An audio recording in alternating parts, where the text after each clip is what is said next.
सांगली जिल्ह्यातील शिराळा तालुक्यात यंदा 32% भात पेरणी झाली। सतत पडणाऱ्या पावसामुळे भात पेरणीवर परिणाम झालाय। यंदा मे महिन्यापासूनच मान्सूनपूर्व पावसानं हजेरी लावली। सध्या पावसाचा जोर कमी झालाय, त्यामुळे खोळंबलेल्या भात पेरण्या आता पुन्हा एकदा सुरू झाल्या।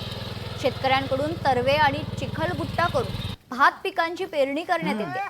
अनेक ठिकाणी शेतकरी भात पेरणीची लगबग करत असल्याचं चित्र शिराळा तालुक्यात पाहायला मिळतंय।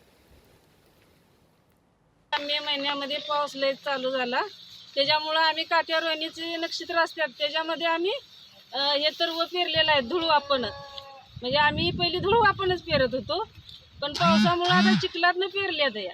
मग आम्हाला कुरी टोकन काय करता आलं नाही, त्याच्यामुळे आता आम्ही हे चिखल विकल करून रोटरनं अवतानं आम्ही आता लावण करतो या। आमच्या गेल्या 11 मे पासून पावसाची सुरुवात चालू असल्यामुळे खरीपाच्या धुळवापेच्या पेरण्या राहिलेल्या आहेत।